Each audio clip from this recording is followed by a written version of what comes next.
seeing us, and those who are abroad, uh, they are also most welcome, because the webinar which we are holding is for the benefit of the society, for the benefit of the younger generations, and for the system also.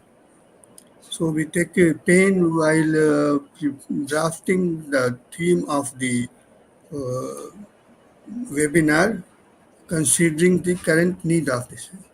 So, considering the current need, we have taken up the theme of today's webinar, that is on climate change. Climate change and its impact, and how to go about, so that it can have minimum effect, and also the rise of temperature. The rise of temperature is also because of the climate change. There is a change in the climate, and we are basically we are considering rise in temperature, and we compare it from this 1860 temperature.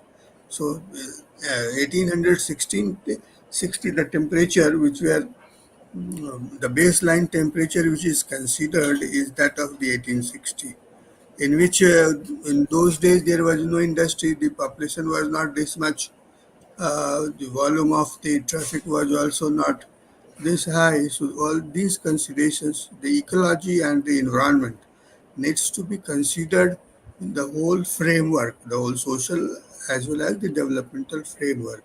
And then only then we can do justice with the subject. Otherwise, merely considering ecology and environment in isolation, or only as a subject of say forestry or forest subject, will not do justice with the subject itself and with the people also.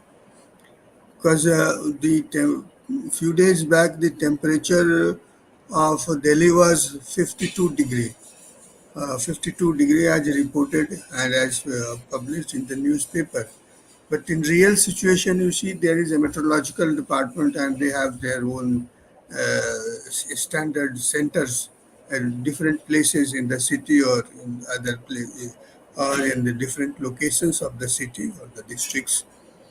And they said that in Delhi urban center it was 52, but in rural center it was not 52.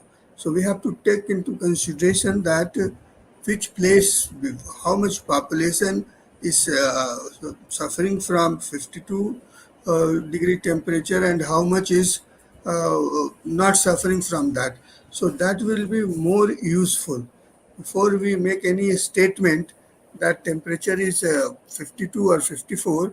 We should be the experts should be careful of that.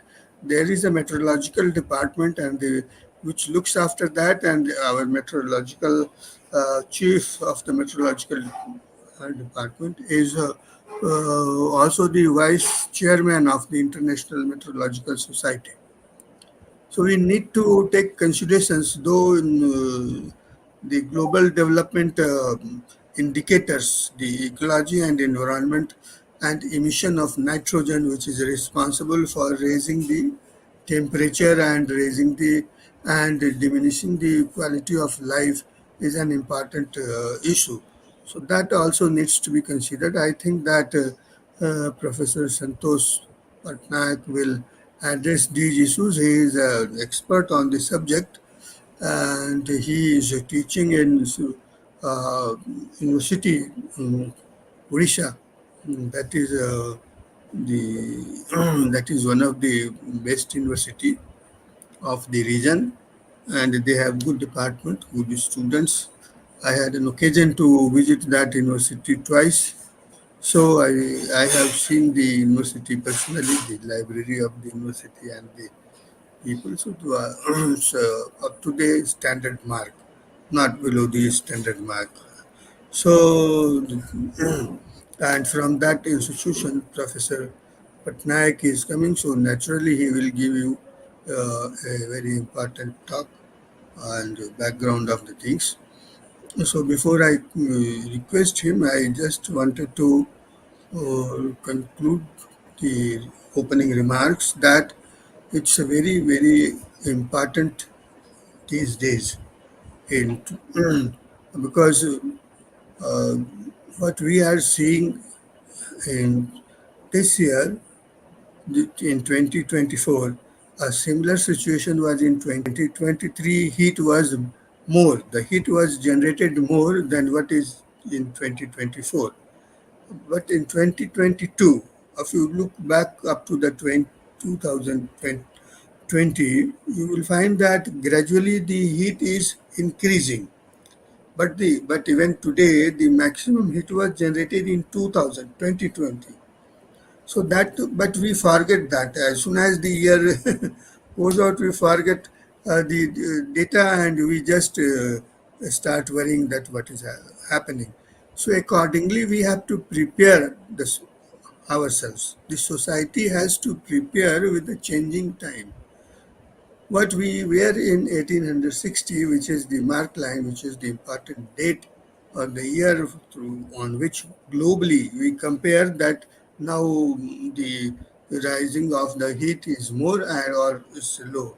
But in 1860, the institutions of engineering or the industries were comparatively very low. So that it is also generated by the factories and the other such institutions.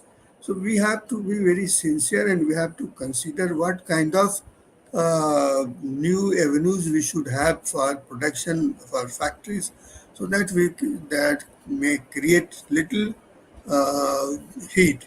That we have to consider. That we are not doing today. So we need to do that. Otherwise, if we are not considering that and we are allowing the people to start a factory or start an institution without giving thought to ecology and environment and the rising temperature, then it will be, I think it will be a violation of the human rights of the people globally. So we should be careful of that, and accordingly, some rights of the human being we also considered, and it should be added in existing rules, law, and all that. When only then we can do it. So for that, the it's the responsibility of the academicians that we should make society aware of it. That this is you should these are the things which you should do, and these are the things which you should not do. Even what we when we are taking bath, we are how much water we are wasting, and sometimes these when you are having this much of humidity and heat, then when after taking while you are taking bath, you are releasing humidity and heat in the environment. So that taking bath also creates humidity, and it raises the temperature of the ecology and environment. It does not means people think that if we are taking bath, then it has got no negative impact on the society, but it's just opposite. Taking bath means whatsoever system we had in our ancient culture, that you have to take bath early in the morning, maybe at 4 o'clock or so. So if you are taking bath at 4 o'clock in some river or pond, then that will not create that hazard as what we are doing today. We are taking bath at 10 o'clock or maybe something like that time. Then it creates a hazard for ecology and environment. That so such a small things which we can adopt, which we can practice, where a person can practice in family or in society, that will help in raising the temperature of the environment. That is must that we should do. The other thing is that the emission of carbon. There are so many things which we are using in our kitchen and in our day-to-day life, in our food habits, sometime in our reading habits also, which is responsible for uh, emission of carbon. So that we should take care of that, and we must make it a list of all that, and we should try to popularize all these lists and all such small books. Rather, we can also publish small books in local language so that people can adopt it and can learn it. It can be done just for a practice for the people, or in they may it may be a part of the curriculum of like general studies or something like that. There must be some that system in which we can do. We can do it, or we can have independently. There are some institutions who are imparting training in such things, but that needs to be popularized. So, with these backgrounds, I will request our expert, Professor S.K. Patnaik, who is a professor in uh, one of the universities of Orissa, and he is a well-known expert on the subject. So he will present his views, and the viewers are those who are watching uh, either on YouTube or on other channels. They are requested to, if they wish, they can raise the questions after the he concludes his lecture. And we had another expert also, but somehow or other today is his birthday, so he in the evening he is not finding time to come. Mr. Professor Krishna Raj, he is from Bangalore. So now the whole responsibility is on Professor Patnaik. There is nobody else to soldier his responsibility. Now I will request him to make his presentation. Thank you, sir, for giving a nice introduction. Uh, Actually, I am very much thankful to Kasturba Gandhi University, its Society for Empowerment, for giving me this opportunity. Am I audible, sir? It is clear? A little, you can raise your voice a little. Okay, sir. Can I present the slide? Is it possible? Yes, now Okay, it's okay. okay, sir. Let me present.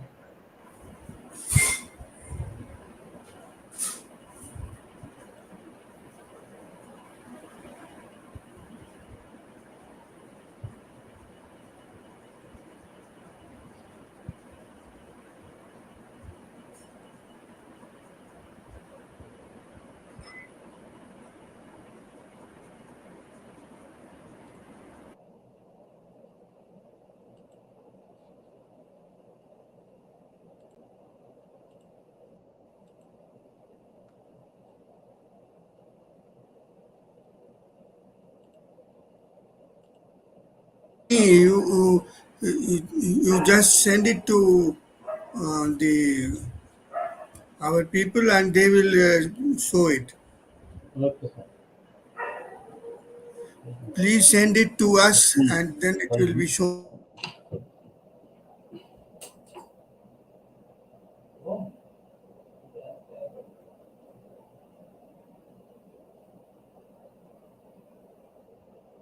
You send.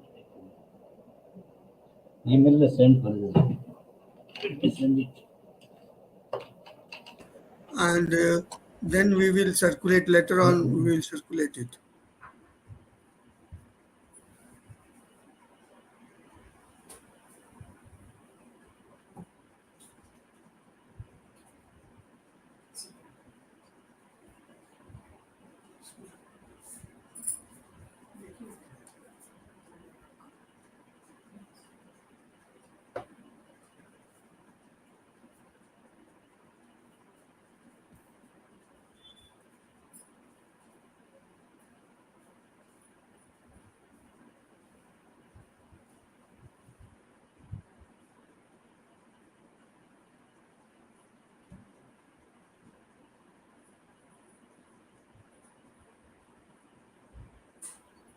Actually,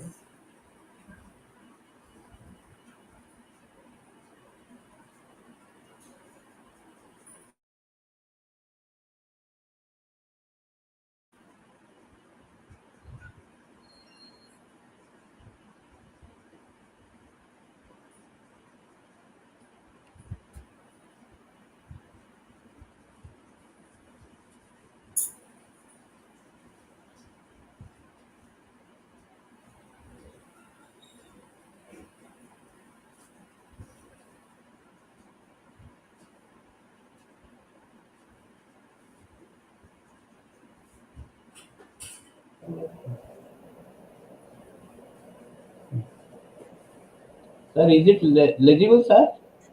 Okay, okay, please come in. The slide is legible. Hmm. Yeah. Actually, the topic of discussion is climate change and rise in temperature. I have named it as global warming and climate change. Actually, if you look at the climate system, we have different spheres. Your atmosphere is there, your ocean is a large hydrosphere. Then we have the land sphere and cryosphere. This snow cover and ice cover, these are known as the cryosphere. And we have the volcanoes. They are releasing heat to the atmosphere. They are releasing water and also carbon dioxide and also sulfur dioxide. Sulfur dioxide is not helpful in global warming. Carbon dioxide, of course, is helpful in the global warming. And H2O molecules, they are also greenhouse gases. They also trap heat. Then your ocean is controlled by its temperature, its salinity, and ocean currents. They are distributing the temperature of the oceans. The main source of energy for this climate system is sun. Then when we are discussing the forcing agents, forcing means that changing the temperature or the climate, we see that natural processes such as the sun, its orbit, and the volcanoes, they are releasing heat and these greenhouse gases. This sun is releasing the energy, it is reaching the Earth's surface, and any change in the orbit of the Earth or cooling of the orbit of the Earth will lead to receive of large amount of energy. So there may be some change naturally by orbital changes. Then we have the forcing agents such as emissions of the greenhouse gases, aerosols, precursors, and biogeochemically active gases like methane emissions, such as methane emissions from any rice fields or from large reservoirs, water reservoirs. So they can also lead to change in the temperature. So these are the forcing agents. Solar irradiance and insolation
Expert got disconnected because of some technical reasons.